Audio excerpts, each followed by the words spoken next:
میں ایک بند عاصی ہوں، خطا کار ہوں مولا۔ وعن جبیر بن مطعم قال قال رسول اللہ صلی اللہ علیہ وسلم لا يدخل الجنت قاطع، متفق علیہ۔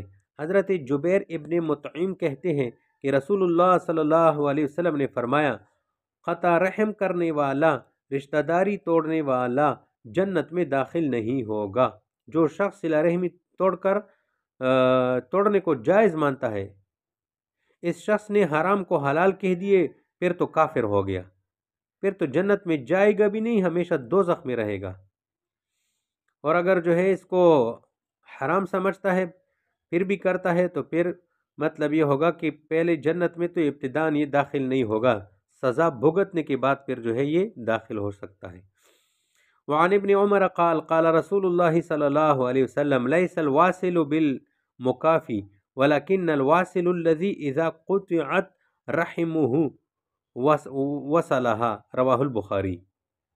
حضرت ابن عمر رضی اللہ عنہ کہتے ہیں کہ رسول اللہ صلی اللہ علیہ وسلم نے فرمایا، کامل صلہ رحمی کرنے والا وہ شخص نہیں ہے جو بدلہ چکائے، بلکہ کامل صلہ رحمی کرنے والا وہ ہے کہ جب اس کی قرابت کو منقطع کیا جائے تو وہ اس قرابت کو قائم رکھے۔ جو اس کے ساتھ کاٹتا ہے یہ اس کے ساتھ جوڑتا ہے۔ وعن ابی ہریرہ رضی اللہ عنہ ان رجلا قال یا رسول اللہ ان لی قرابتا اصلهم ويقطعوني واحسن اليهم ويسيئون الي واحلم عنهم ويجهلون علي، فقال لئن كنت كما قلت فكأنما تصفهم المل ولا يزال معك من الله ظهير عليهم ما دمت على ذلك۔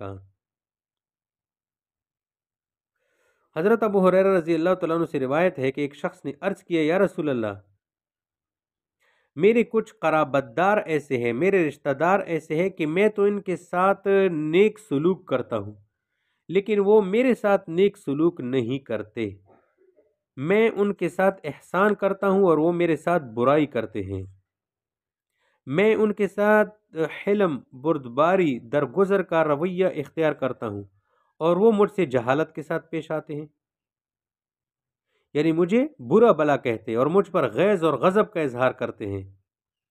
تو اس کی یہ باتیں سن کر حضور علیہ السلام نے فرمایا، اگر تم ایسی ہی ہو جیسا کہ تم نے بیان کیا ہے تو گویا تم ان کو گرم راکھ پکاتے ہو اور تمہارے ساتھ اللہ کی طرف سے ہمیشہ مدد اور نصرت ہے، جو ان کی اظہار ثانی اور ان کے شر سے تمہاری محافظ ہے جب تک کہ تم اسی صفت پر قائم ہو۔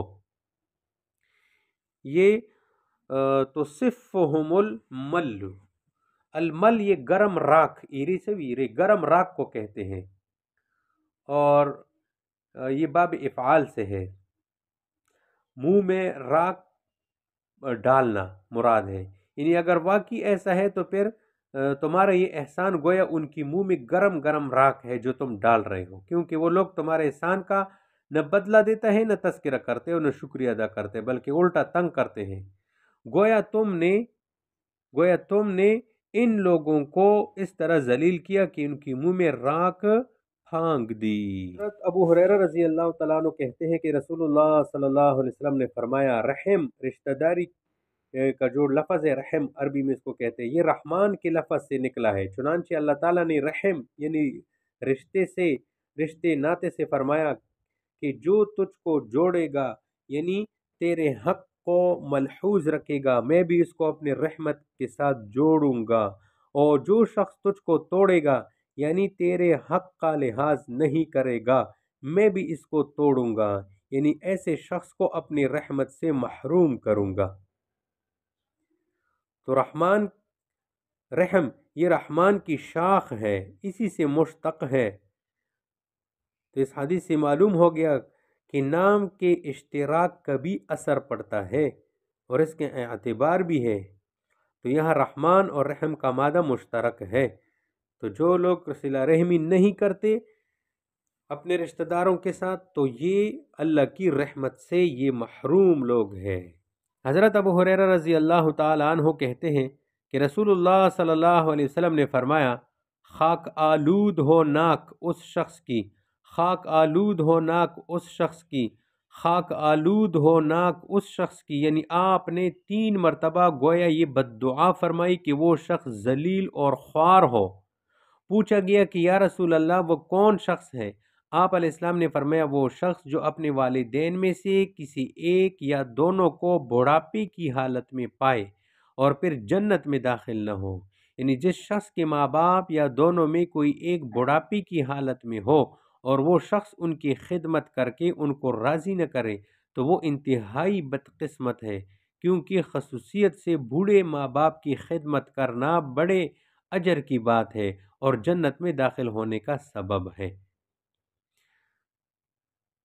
یعنی نبی علیہ السلام نے بد دعا فرمائی کہ ایسے شخص کی ناک مٹی میں مل جائے، یعنی ذلیل اور خوار ہو جائے، جو والدین کی خدمت نہ کرے اور والدین سے دعائیں جو ہے وہ نہ لے، تو والدین کی خدمت نہ کرنے والے کے حق میں بد دعا ہے اس حدیث میں۔ عن ابی ہریرہ رضی اللہ عنہ قال قال رجل یا رسول اللہ من احق بحسن صحابتی قال امک قال ثم من قال امک قال ثم من قال امک قال ثم من قال ابوک وفی روایت امک ثم امک ثم امک ثم اباک ثم ادناک ادناک، متفق علیہ۔ حضرت ابو ہریرہ رضی اللہ تعالیٰ عنہ کہتے ہیں کہ ایک شخص نے عرض کیا یا رسول اللہ میری اچھی رفاقت یعنی میرے طرف سے حسن سلوک اور احسان اور خدمت گزاری کا سب سے زیادہ مستحق کون شخص ہے؟ آپ نے فرمایا تمہاری ماں۔ اس نے عرض کیا کہ پھر کون؟ آپ نے فرمایا تمہاری ماں۔ اس نے عرض کیا کہ پھر کون؟ آپ علیہ السلام نے فرمایا تمہاری ماں۔ اس نے عرض کیا پھر کون؟ آپ علیہ السلام نے فرمایا تمہارا باپ۔ ایک روایت میں یوں ہے کہ آپ نے اس شخص کے جواب میں فرمایا تمہاری ماں، تمہاری ماں، تمہاری ماں، پھر تمہارا باپ، پھر تمہارا وہ عزیز جو زیادہ نزدیک ہو۔ تو اولاد پر ماں کے حقوق، پھر اس کے باپ کے حقوق اور پھر درجہ بدرجہ رشتہ داروں کے حقوق کا ذکر ہوا اس حدیث میں۔ حضرت مطرف ابن عبداللہ ابن شخیر کہتے ہیں کہ میرے والد حضرت عبداللہ صحابی، اس نے بیان کیا کہ بنو عامر کا جو وفد رسول اللہ صلی اللہ علیہ وسلم کی خدمت میں حاضر ہوا تھا اس میں بھی شریک تھا۔ چنانچہ جب ہم آپ علیہ السلام کی خدمت میں پہنچے تو ہم نے عرض کیا کہ آپ ہمارے سردار ہیں۔ آپ نے فرمایا سردار تو خدا ہے۔ ہم نے عرض کیا کہ آپ بھلائی اور بہتری کے اعتبار سے ہم سب سے زیادہ بہتر ہے اور بخشش کے اعتبار سے ہم میں سب سے بزرگ اور برتر ہے۔ آپ نے فرمایا ہاں، اس طرح کچھ کہو بلکہ اس سے بھی کم درجے کے الفاظ استعمال کرو، یعنی میری تعریف اور مدح میں مبالغہ آرائی سے کام نہ لو اور ان صفات کو میری طرف منسوب نہ کرو جو صرف اللہ تعالیٰ کی ذات کے ساتھ مخصوص ہے۔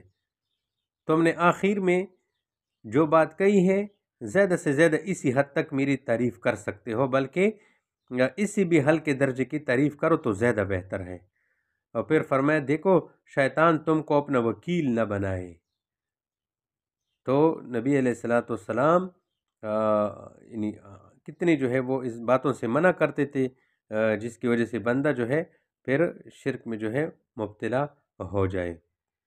وعن ابی ہریرہ رضی اللہ عنہ عن النبی صلی اللہ علیہ وسلم قال لینتہین اقوام یفتخرون بآبائہم الذین ماتوا انما هم فحم من جہنم او لیکونن اہون علی اللہ من الجعل الذی یدہدہ الخراء بانفہ ان اللہ قد اذہب عنکم عبیت الجاہلیت وفخرها بالآباء انما هو مؤمن تقی او فاجر شقی الناس كلهم بنو آدم وآدم من تراب رواہ الترمذی وابو داود۔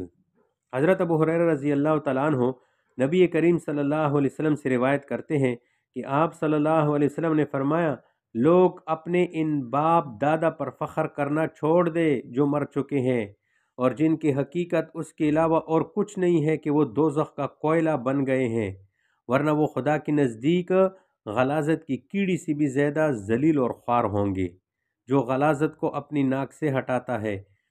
بلا شبہ اللہ تعالیٰ نے تم میں سے جاہلیت کی نخوت کو اور باپ دادا پر فخر کرنے کی عادت کو دور کر دیا۔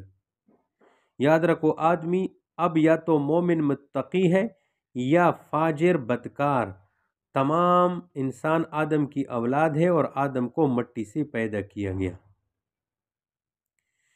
تو